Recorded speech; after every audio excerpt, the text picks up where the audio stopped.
la puissance. Je dis mon thème, c'est la puissance de la présence de Dieu. Alléluia. Amen, amen. C'est quoi la puissance? La puissance, c'est une autorité, c'est le pouvoir de commander. Alléluia. Amen. La présence de Dieu est très importante dans nos vies, comme des chrétiens. Cette présence-là nous donne le pouvoir, nous donne la force, nous donne la sécurité, nous donne toutes les choses que nous cherchons. Alléluia. Amen. Alléluia. Amen. Et ici, on vient voir l'histoire d'une femme qui s'appelle Anne. Il était marié avec son mari Elkan. Et Elkan, il avait deux femmes. Anne, il n'avait pas des enfants. Et Pénine, elle avait des enfants. La Bible dit chaque année, il partait dans la temple de Silo. Temple de Silo, ça veut dire l'envoyé. Il partait dans le temple de Silo pour aller offrir les offrandes à Dieu, pour aller adorer Dieu. Il partait dans la présence de Dieu. Alléluia. Quand on dit temple de Dieu, on voit dans la présence de Dieu. Je dis la présence de Dieu, c'est un endroit. Dieu, il est dans un endroit, il est avec des gens, il est avec une personne.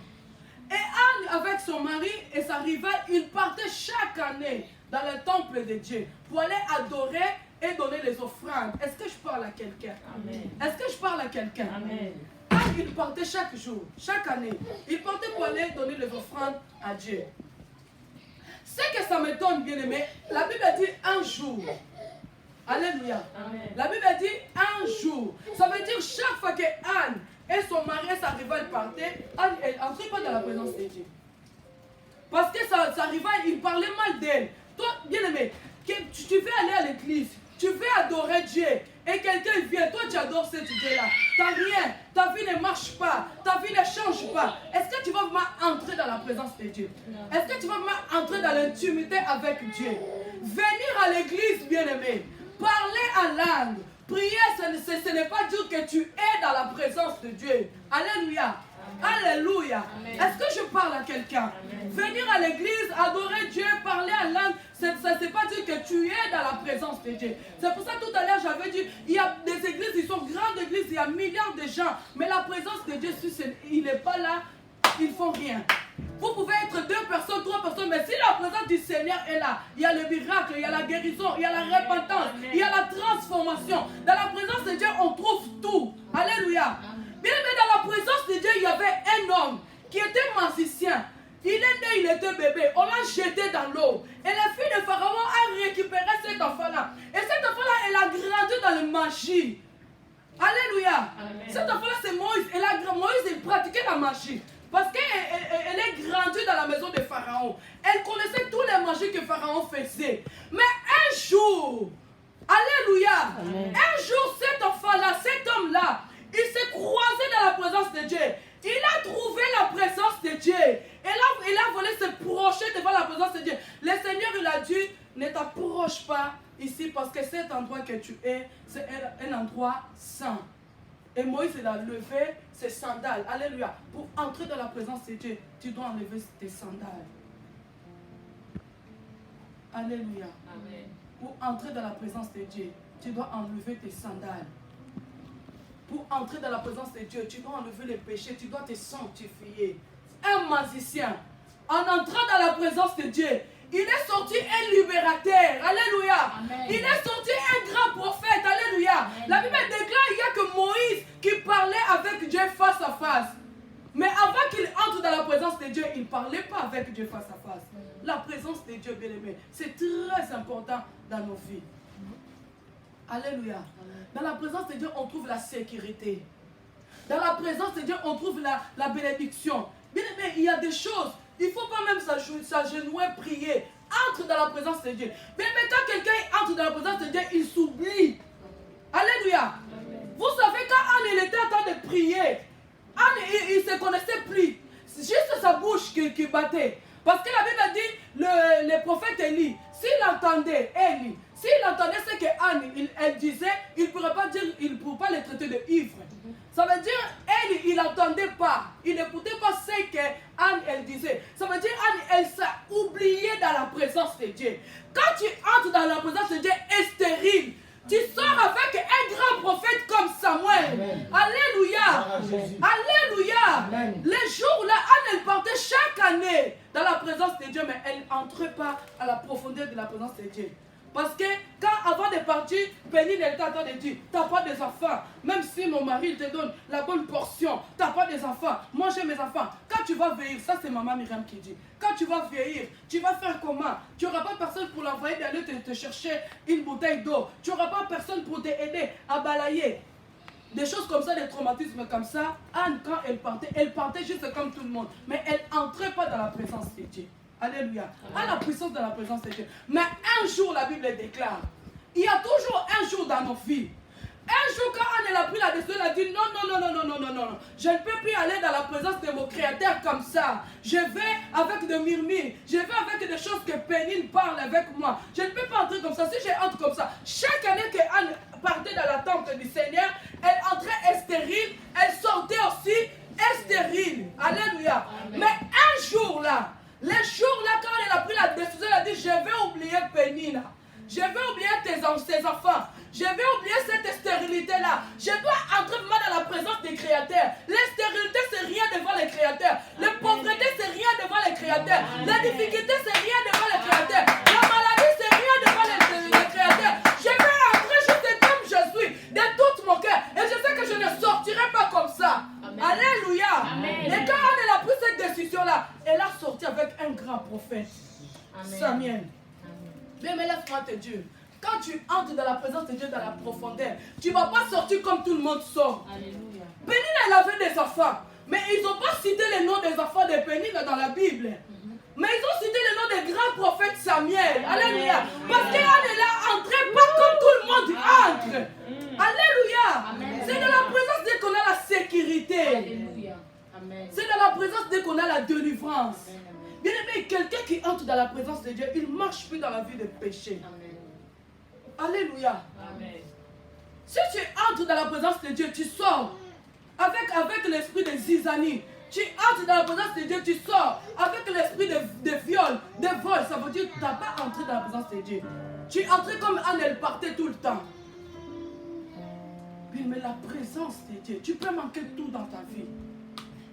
C'est une conseil bien, mais tu peux manquer tout dans ta vie. Même les papiers que nous cherchons là, même les mariages, tu peux manquer tout. Mais entre dans la présence de Dieu. Dans la présence de Dieu, tu vas trouver l'argent que tu cherches. Dans la présence de Dieu, tu vas trouver les papiers que tu cherches. Dans la présence de Dieu, tu vas trouver les enfants que tu cherches. Dans la présence de Dieu, tu vas trouver l'élévation. Dans la présence de Dieu, si nous entrons dans la présence de Dieu, cette église-là ne sera plus le même. Dans la présence de Dieu, Dieu va être évangélisé. Et cet endroit va être rempli de gens.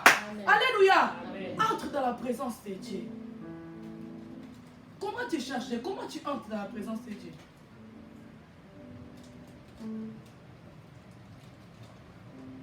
Tu entres avec les mensonges. Comme ma soeur elle vient de témoigner. Si elle n'a pas pris la décision, ce qu'elle a fait, dans la présence de Dieu, on entre comment? Avec les chansons d'adoration, avec la prière. Tu t'oublies dans la présence de Dieu. Ma soeur elle a pris la décision. Elle a dit, je ne veux plus marcher comme ça. Je ne veux plus voler comme ça. Elle a prié son Seigneur. Ça veut dire qu'elle a entré dans la présence du Seigneur. Et quand tu entres dans la présence du Seigneur, le Seigneur fait des choses que les hommes ne peuvent pas faire. Aujourd'hui en Afrique, c'est difficile, surtout au Congo. Quelqu'un va dans l'ambassade comme ça, prend le visa comme ça. Il n'y a que la présence de Dieu qui peut faire des choses pareilles. Bien aimé, cherche premièrement la présence de Dieu, l'intimité, entre dans la profondeur de la présence de Dieu. Vous savez, un jour, j'aime ça, quelqu'un qui entre dans la présence de Dieu, il s'oublie.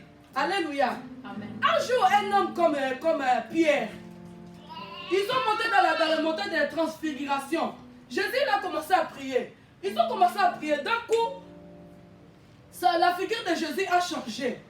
Et Pierre, il a vu Pierre, il a vu Élie et Moïse. Alléluia. Amen. Et Jésus. Vous savez qu'est-ce que Pierre il a dit? Pierre il a dit, Seigneur, je pense qu'on doit édifier 3 temples ici. Une temple pour toi, une pour Moïse et une pour Élie. Et pourquoi pas il a dit une temple pour lui aussi? Il s'est oublié dans la présence de Dieu. Quand tu entres dans la présence de Dieu, tu dois t'oublier dans la présence de Dieu. Et quand tu t'oublies dans la présence de Dieu, tu oublies toutes tes souffrances, tu oublies tous tes problèmes, comme Anne elle a oublié. Quand tu vas sortir, tu ne vas pas sortir comme tu as entré. vérité. C'est pour cela que tu pries, tu pleures, tu chuchotes. Tu n'arrives pas à trouver ce que tu cherches. Parce que tu entres pas dans la profondeur. Quand tu entres, tu dis, est-ce qu'elle m'écoute vraiment, Seigneur? Avec les souffrances là, je n'ai pas les papiers. Qu'est-ce que je peux faire? Tu entres pas dans la présence de Dieu. Tu ne vois pas la grandeur de la présence de Dieu. Quelqu'un qui entre dans la présence de Dieu, il doit s'oublier. Comme Anne, elle s'oubliait dans la présence de Dieu. Comme Pierre, elle s'est oubliée dans la présence de Dieu. Attends, il a dit on va édifier 3 temples. Un pour toi, pour Élie et pour Moïse et lui-même. Pourquoi il n'a pas dit un temple pour moi aussi? Parce qu'il s'oubliait dans la présence. La présence de Dieu se merveillait. Quand on entre dans la présence de Dieu, on a la protection. Les sorciers, ils peuvent venir. Même Lucifer, Satan, ils peuvent venir. Mais quand tu es dans la présence de Dieu, tu as la protection, bien aimé. Alléluia. Amen. C'est pour ça, le prophète David, je l'aime beaucoup. Il a dit, je suis dans la joie. Quand on me dit d'aller dans la maison de l'Éternel. Et dans le psaume 23, il a dit, oui, le bonheur et la grâce m'accompagneront tous les jours de ma vie. Il n'a pas fini là. Il a dit, et moi, David, j'habiterai dans la maison de l'Éternel. J'habiterai dans la présence de l'Éternel jusqu'à la fin de mes jours. Alléluia. Est-ce que je parle à quelqu'un? David, c'est un grand prophète. Qu'est-ce qu'il a prophétisé? Il a dit, si tu fais que le bonheur et la grâce et la gloire et le succès puissent t'accompagner, tu dois habiter dans la maison de l'Éternel. Tu dois habiter dans la présence de l'Éternel. Pas pour jour, mais jusqu'à la fin de tes jours. Tu dois rester dans la présence de l'Éternel. Alléluia. Alléluia. Est-ce que je parle à quelqu'un? Nous cherchons des futilités. Nous cherchons des futilités. Nous cherchons ce que les yeux voient. Quand tu entres dans la présence de Dieu, tu vois pas ce que tes yeux charnels voient. Amen. Alléluia. Amen. Tu entres dans la présence de Dieu, mais vide, comme Anne. Tu sors avec un grand Samuel. Alléluia. Alléluia. Amen. Alléluia. Amen. Il faut aimer la présence de Dieu. Il faut entrer dans la présence de Dieu. David, il a dit, pas court jour, il a dit, tous les jours de ma vie, j'habiterai dans la maison de l'Éternel. Tous les jours de ma vie, je dois habiter, je dois vivre, je dois marcher dans la présence du Seigneur. Quelqu'un qui marche dans la présence du Seigneur, il parle pas mal d'autrui. Alléluia. Quelqu'un qui marche dans la présence du Seigneur, il n'est pas jaloux d'autrui. Alléluia. Quelqu'un qui marche dans la maison, dans la présence du Seigneur ou dans la maison du Seigneur, il n'est pas jaloux. Il critique pas. Amen. Regarde ta vie bien-aimée. C'est juste qu'aujourd'hui tu critiques, tu parles mal, parce que tu n'as pas encore entré dans la présence du Seigneur. Tu n'es pas fait encore en rencontre avec le Seigneur. Moïse, il était magicien. Les jours-là, quand il a entré, il a trouvé, il s'est immergé dans la présence du Seigneur, il était plus magicien. Alléluia. Alléluia.